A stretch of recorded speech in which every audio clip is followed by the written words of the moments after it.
Narito tayo ngayon upang matunghayan ang nakakakilig, napaka-sweet at talaga namang sobrang inaabangan at talagang nagtitrending na istorya ni Kalingap Tata at Ate Marian love story.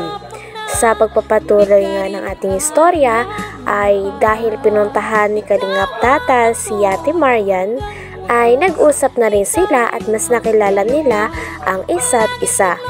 Grabe at kitang-kita nga na kinikilig nga si Ate Marian kay Kalingap Tata. Si Kalingap Tata naman ay patuloy pa rin ang pagkikwento niya tungkol sa kanyang buhay nang sa ganon ay mas makilala siya ni Ate Marian. Ganon din si Ate Marian, talagang tinatanong niya rin si Kalingap Tata at si Kalingap Tata ay tinatanong niya rin si Ate Marian nang sa ganon ay mas marami silang mapag-usapan at makilala lalo ang isa't isa. Kaya ako napunta dito sa diet. Hanggang ngayon, tuloy-tuloy na rin pag-charity ko dito. At bihira na lang ko umuwi sa amin pag bakasyon na lang. Nung nakarang bago lang ako umuwi sa amin sa Mindanao. Nung namatay yung nanay ko. Nakalungkot nga na. Condolence po. Salamat na wala na yung nanay ko.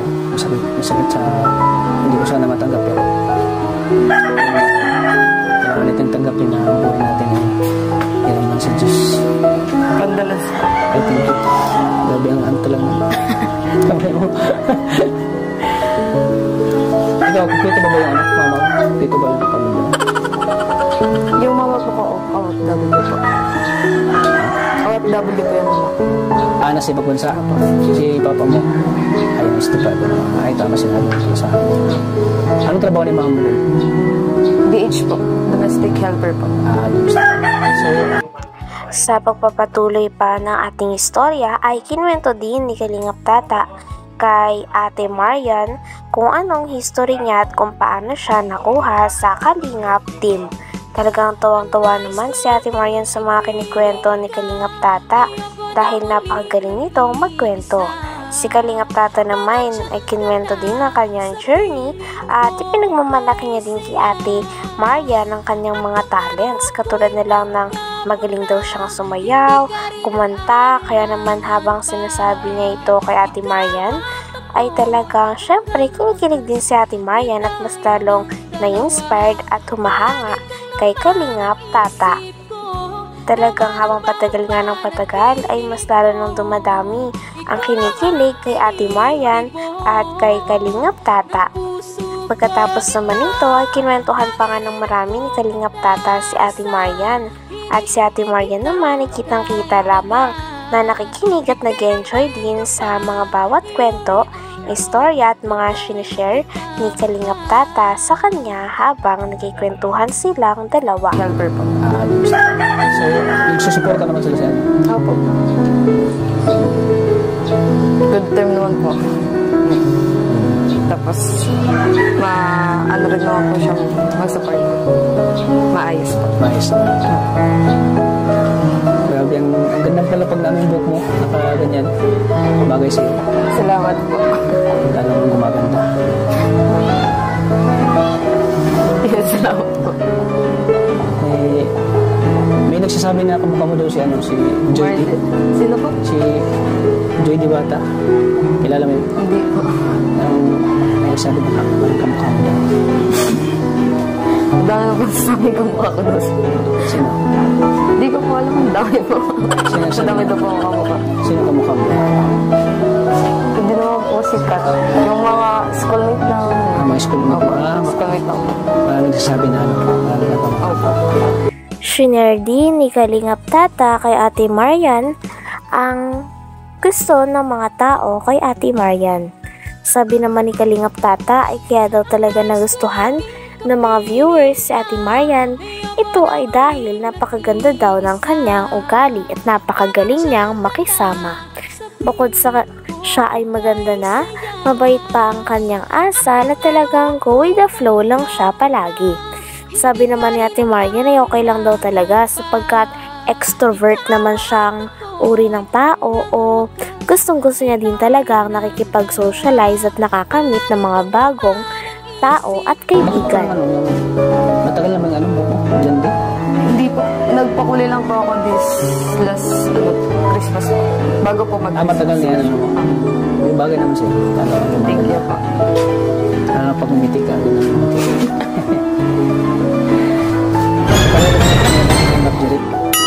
Sana Wala na yun, nakalimutan ko. At yun ay ikaw naman yung bagong nakikilala ko. Kaya masaya ako na nakilala ko. Pero masaya ka ba na nakilala ko? Masaya naman po. Huwag napilitan ka lang. Hindi naman po.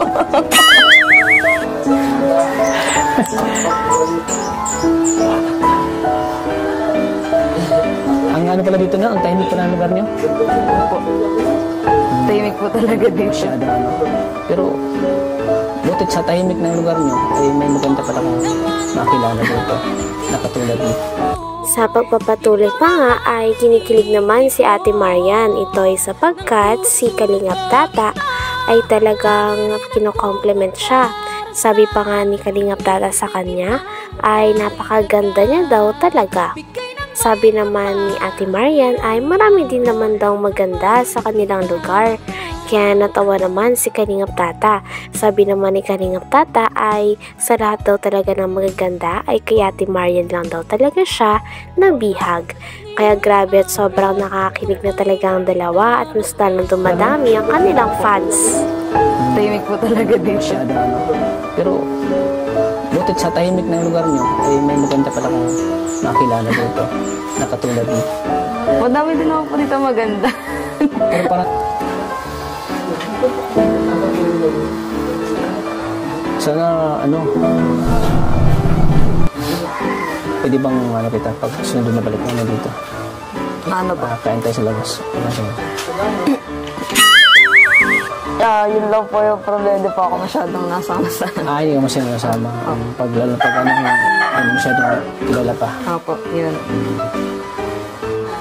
Ayun, dyan pala si papa mo. Hello po, Tay. Ganang hapon po. Okay lang ba na kausap po si si Marian? Ayan, okay lang daw. Diyan pala si tatay, di ko napansin. Isang beses naman ay si Ate Marian naman ang nagtanong kay Kalingap Tata. Tinanong niya si Kalingap Tata kung sino ba ang nakapag-inspire sa kanya para maging charity vlogger o ano ba ang dahilan kung bakit siya naging charity vlogger. Sabi naman ni Kalingap Tata ay ang pinaka main reason talaga ay siya daw ay na-inspired. Katulad na nga lang daw kay Kalingap Val, kay Kalingap Rab at sa iba pang mga kalingap na charity vlogger. Gustong-gusto niya din daw kasi tumulong sa mga mahihirap dahil alam niya rin kung ano ang pakiramdam na maging mahirap. Kaya nais niyang tumulong at makapagpagaan ng ibang buhay. Talagang dahil naman dito ay mas humanga pa nga si Ate Marian kay Kalingap Tata dahil sa vision niya at pangarap niya para sa ibang tao. Parang takot ako eh. Kinabahan tuloy ako eh.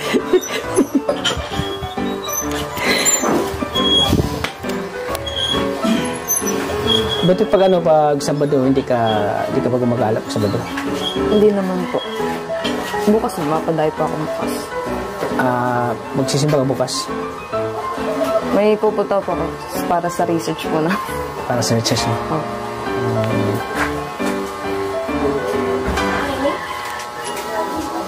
Pero baka din po magsimba pag may time pa. Magsimba ka? Pag may time. Buti yun, pag every Sunday magsimba ka para laging may may nag-guide sa'yo. Talagang ngayon ay nanibago ako sa'yo eh. Tinabahan ako eh. Malay mo, hindi natin alam. Babago yung plano. Babago pa yung isip mo? Baka po. Ewan, baka. Siguro ka. Sana. Wala pang kasiguruhan. Pero, handa pa naman ako. Hanggang dito na lamang muna ang ating nakakakilig, napaka-sweet at talaga namang sobrang trending na istorya ni Kalingap Tata at Ate Marian. Maraming salamat sa inyong panonood. Hanggang sa muli. Bye!